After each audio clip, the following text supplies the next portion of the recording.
TV9 ನಲ್ಲಿ ಕೈಪಾಳೆಯದ exclusive story ಬಂಡಾಯ ಏಳ್ತಾರ ಮಾಜಿ ಸಚಿವ ಕೆಎನ್ ರಾಜಣ್ಣ. ಸೆಪ್ಟೆಂಬರ್ ಕ್ರಾಂತಿ ಅಂತ ಹೇಳಿ ಕೆಎನ್ ರಾಜಣ್ಣ ಅವರ ತಲೆದಂಡ ಆಗುತ್ತೆ.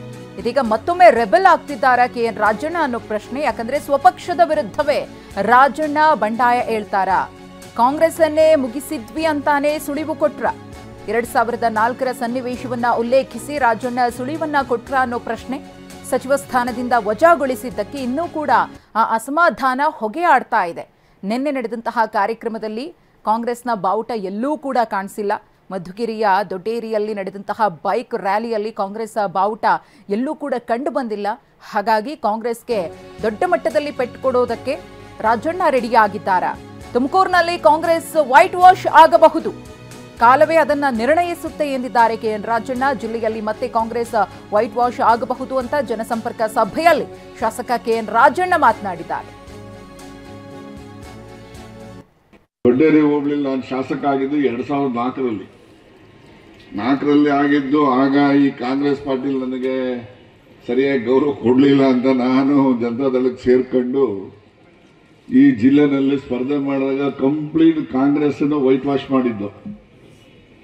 ಕಾಂಗ್ರೆಸ್ ಕಂಪ್ಲೀಟ್ ಮುಗಿಸಿದ್ದು ಅಲ್ಲ. ತಿರ್ಗಾ ಆ ಸಂದರ್ಭ ಗೊತ್ತಿತ್ತು ಏನೋ ಗೊತ್ತಿಲ್ಲ, ನೋಡೋಣ ಅದೇನಾಗ್ತದೆ ಮುಂದಕ್ಕೆ. ನಾನು ಎಲೆಕ್ಷನ್ ನಿಲ್ಲಲ್ಲ ಅಂದಮೇಲೆ ತಿರ್ಗಾ ಸಂದರ್ಭ ಏನು ಬರಲ್ಲ ಅಂತ ಅನ್ಕೊಳ್ಳೋಣ. ಇಲ್ಲಿ ರಾಜಕಾರಣದಲ್ಲಿ ಯಾರು ಶಾಶ್ವತ ಶತ್ರುಗಳು ಇರೋದಿಲ್ಲ, ಶಾಶ್ವತ ಮಿತ್ರರು ಇರೋದಿಲ್ಲ. ನಾನು ಮೋಟರ್ ಸೈಕಲ್ ರ್ಯಾಲಿ ನೋಡ್ಕೊಂಡ್ ಬಂದೆ. ಒಬ್ರು ಒಂದು ಬಾವುಟ ಹಿಡಿದಿಲ್ವಲ್ಲ, ಯಾಕೆ ಒಬ್ರು ಒಂದು ಬಾವುಟ ಹಿಡಿದಿಲ್ಲ? ಗಿರಾಕಿಗಳು ಎಲ್ಲ ಒಂದು 100 ಬಾವುಟ ಹಿಡಿಯೋರು, ಯಾಕೆ ಒಬ್ರು ಹಿಡಿದಿಲ್ಲ? ಅದೇ ನನ್ಗೆ ಆಶ್ಚರ್ಯ ಆಗ್ಬಿಡುತ್ತೆ. ನನಗೆ ಅದಿರ್ಲಿ, ನೋಡೋಣ ಮುಂದಕ್ಕೆ ಯಾವ ಬಾವುಟ ಹಿಡಿಬೇಕು, ಏನು ಮಾಡಬೇಕು ಅವೆಲ್ಲ ತೀರ್ಮಾನ ನೀವು ಮಾಡಿರೋಂಥ. ನಾನಂತೂ ಇಲ್ಲ, ಯಾಕೆ ನಾನು ಎಲೆಕ್ಷನ್ ನಿಲ್ಲಲ್ಲ ಅಂದಮೇಲೆ ನನಗೇನೋ ಪ್ರಶ್ನೆ ಇಲ್ಲ. ರಾಜಕಾರಣದಲ್ಲಿ ಯಾರು ಶತ್ರುಗಳು ಇರೋದಿಲ್ಲ, ಯಾರು ಮಿತ್ರರು ಇರೋದಿಲ್ಲ. ಜಾತಿ ರಹಿತವಾಗಿ, ಪಕ್ಷ ರಹಿತವಾಗಿ ಯಾರೆಲ್ಲ ಬಡವರು ಇರ್ತಾರೆ, ಬಡವರು ಅಂತಕ್ಕಂಥವ್ರು ಎಲ್ಲ ಜಾತಿಯಲ್ಲೂ ಇದ್ದಾರೆ.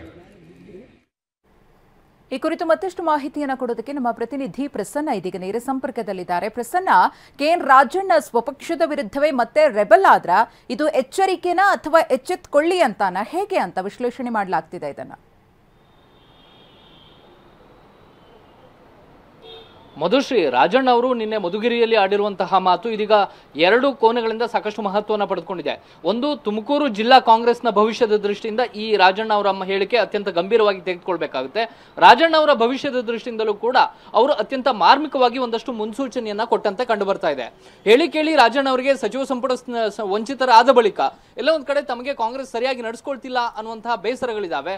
ಜೊತೆಗೆ ಅವರ ಬೆಂಬಲಕ್ಕೆ ಬರಬೇಕಾಗಿದ್ದ ಮುಖ್ಯಮಂತ್ರಿ ಸಿದ್ದರಾಮಯ್ಯನವರು ಕೂಡ ಎಲ್ಲ ಒಂದ್ ಕಡೆ ತಮ್ಮ ಜೊತೆ ಅಂತರವನ್ನ ಕಾಯ್ದುಕೊಳ್ತಿದ್ದಾರಾ ಅನ್ನುವಂತ ಅನುಮಾನ ಕೂಡ ರಾಜಣ್ಣ ಅವರಿಗೆ ಶುರುವಾದಂತೆ ಕಾಣ್ತಿದೆ. ಹೀಗಾಗಿ ಸಹಜವಾಗಿಯೇ ಕಾಂಗ್ರೆಸ್ನಿಂದ ಅವರು ಹೊರಗೆ ಕಾಲಿಡೋದಾದ್ರೆ ಎಲ್ಲಿ ಅನ್ನುವಂತಹ ಪ್ರಶ್ನೆ ಎದ್ದೇಳುತ್ತೆ. ಮತ್ತು ಅವರು ಒಂದು ದಿಕ್ಕಿನಲ್ಲಿ ಕಾಂಗ್ರೆಸ್ನ ಒಂದು ವಿಮುಖರಾದ ರೀತಿಯಲ್ಲಿ ಹೇಳಿಕೆಗಳನ್ನ ಕೊಟ್ಕೊಂಡು ಬರ್ತಾ ಇದ್ದಾರೆ. ನಿನ್ನೆ ನಡೆದಂತ ಕಾರ್ಯಕ್ರಮದಲ್ಲೂ ಕೂಡ ರಾಜಣ್ಣ ಅವರ ಬೆಂಬಲಿಗರು ಮತ್ತು ಕಾಂಗ್ರೆಸ್ನ ಕಾರ್ಯಕರ್ತರು ಮಾಡಿದಂತಹ ರ್ಯಾಲಿ ಅದು, ಅಲ್ಲಿ ಕಾಂಗ್ರೆಸ್ ಬಾವುಟ ಎದ್ದು ಕಾಣಬೇಕಾಗಿತ್ತು. ಆದ್ರೆ ಎಲ್ಲಿಯೂ ಕೂಡ ಒಬ್ಬರು ಕೂಡ ಕಾಂಗ್ರೆಸ್ ಬಾವುಟವನ್ನ ಹಿಡಿಲಿಲ್ಲ. ಅಂದ್ರೆ ಕಾಂಗ್ರೆಸ್ ಅನ್ನ ಮೀರಿಯೂ ಕೂಡ ತನಗೆ ತನ್ನ ಕಾರ್ಯಕರ್ತರ ಬೆಂಬಲ ಇದೆ, ಬೆಂಬಲಿಗರ ಪಡೆ ಇದೆ ಅನ್ನುವಂಥದ್ದು ಮೆಸೇಜ್ ಅನ್ನ ರಾಜಣ್ಣ ಅವರು ಪಾಸ್ ಮಾಡಿದಂತೆ ಕಂಡು ಬರ್ತಾ ಇದೆ. ಇದು ರಾಜಣ್ಣ ಅವರ ಭವಿಷ್ಯದ ದೃಷ್ಟಿಯಿಂದ ಅತ್ಯಂತ ಮಹತ್ವದ ನಿರ್ಧಾರ ಆಗುವಂತಹ ಸಾಧ್ಯತೆಗಳಿದಾವೆ. ಹಾಗಂತ ತುಮಕೂರು ಜಿಲ್ಲಾ ಕಾಂಗ್ರೆಸ್ನಲ್ಲಿ ಎಲ್ಲರೂ ಸರಿ ಇದ್ದಾರಾ ಅಂದ್ರೆ ಖಂಡಿತವಾಗಿಯೂ ಕೂಡ ಇಲ್ಲ. ಎಲ್ಲರೂ ಕಾಂಗ್ರೆಸ್ ಪಕ್ಷದ ಅಡಿಯಲ್ಲೇ ಬಂದರೂ ಕೂಡ ತುಮಕೂರು ಜಿಲ್ಲಾ ಕಾಂಗ್ರೆಸ್ನ ನಾಯಕರು ಒಂದೊಂದು ದಿಕ್ಕು ಅನ್ನುವಂಥ ರೀತಿಯಲ್ಲಿ ಆಗಿದೆ. ಇದೀಗ ಕೆಎನ್ ರಾಜಣ್ಣ ಅವರ ಜೊತೆಗೆ ಉಳಿದ ಕಾಂಗ್ರೆಸ್ನ ಶಾಸಕರ ಸಂಬಂಧವೂ ಕೂಡ ಅಷ್ಟಾಗಿ ಸರಿ ಇಲ್ಲ. TB ಜಯಚಂದ್ರ ಅವರು ಒಂದು ದಿಕ್ಕಲ್ಲಿದ್ದಾರೆ, ಕುಣಿಗಲ್ ರಂಗನಾಥ್ ಅವರು ತಮ್ಮದೇ ದಿಕ್ಕಲ್ಲಿದ್ದಾರೆ, ಪರಮೇಶ್ವರ್ ಅವರು ತಮ್ಮ ಹಿರಿತನದ ಆಧಾರದ ಮೇಲೆ ಅವರ ಲೆಕ್ಕಾಚಾರ ಬೇರೆ ಇದೆ. ಇದೀಗ ರಾಜಣ್ಣ ಅವರನ್ನ ಒಗ್ಗೂಡಿಸ್ಕೊಂಡು ಹೋಗಿ ಅವರಿಗೆ ಏನು ಸ್ಥಾನಮಾನಗಳು ಸಿಗಬೇಕಾಗಿತ್ತು ಅದನ್ನ ಕೊಡಿಸುವಂತ ನಿಟ್ಟಿನಲ್ಲಿ ಜಿಲ್ಲಾ ಕಾಂಗ್ರೆಸ್ನ ನಾಯಕರು ಯಾವ ರೀತಿಯ ಪ್ರಯತ್ನಗಳನ್ನು ಕೂಡ ಮಾಡದಂತೆ ಕಂಡು ಬರ್ತಾ ಇಲ್ಲ. ಆ ಕಡೆ ಗುಬ್ಬಿ ಶ್ರೀನಿವಾಸ್ ಅವರಂತೂ ರಾಜಣ್ಣ ಅವರು ಅಂತಂದ್ರೆ ಕೆಂಡಾಮಂಡಲರಾಗ್ತಾರೆ. ಈ ರೀತಿಯ ಪರಿಸ್ಥಿತಿ ಇರುವಂತಹ ತುಮಕೂರು ಜಿಲ್ಲಾ ಕಾಂಗ್ರೆಸ್ನ ಭವಿಷ್ಯ 2028ರಲ್ಲಿ ಏನಾಗುತ್ತೆ ಅನ್ನೋದಕ್ಕೆ ಇವತ್ತಿಗಂತೂ ಉತ್ತರ ಇಲ್ಲ. ಆದ್ರೆ ತುಮಕೂರು ಜಿಲ್ಲಾ ಕಾಂಗ್ರೆಸ್ನಲ್ಲಿ ಸಾಕಷ್ಟು ಗೊಂದಲಗಳಿದಾವೆ. ಎಲ್ಲೋ ಒಂದ್ ಕಡೆ ಒಂದೊಂದು ನಾಯಕರು ಒಂದೊಂದು ದಿಕ್ಕು ಅನ್ನುವಂತಹ ರೀತಿಯ ಬೆಳವಣಿಗೆಗಳು ಕಂಡು ಬಂದ್ರೆ ಮುಂದಿನ ದಿನಗಳಲ್ಲಿ ರಾಜಣ್ಣ ಅವರು ಹೇಳಿದಂತಹ ಭವಿಷ್ಯ ವೈಟ್ ವಾಶ್ ಅನ್ನುವಂಥದ್ದು ಸತ್ಯ ಆಗ್ಬಿಡುತ್ತಾ ಅನ್ನುವಂತಹ ಅನುಮಾನಗಳು ಮೂಡ್ತಾ ಇದಾವೆ. ರಾಜಣ್ಣ ಅವರೇ ಹೇಳಿದ ಹಾಗೆ ರಾಜಕಾರಣದಲ್ಲಿ ಯಾರೂ ಶಾಶ್ವತ ಶತ್ರುಗಳು ಇಲ್ಲ, ಶಾಶ್ವತ ಮಿತ್ರರು ಇಲ್ಲ. ರಾಜಣ್ಣ ಅವರು ಯಾರನ್ನ ಮಿತ್ರರನ್ನಾಗಿ ಮಾಡ್ಕೊಳ್ತಾರೆ ಅನ್ನುವಂಥದ್ದನ್ನ ಇನ್ನು ಕೆಲವೇ ದಿನಗಳಲ್ಲಿ ಆ ಒಂದು ಸತ್ಯ ಬಹಿರಂಗ ಆಗಬಹುದು. ಯಾಕೆಂದ್ರೆ ಇನ್ನು ಕೆಲವು ದಿನಗಳಲ್ಲಿ ಸಚಿವ ಸಂಪುಟ ಪುನರಚನೆ ಆಗುತ್ತೆ.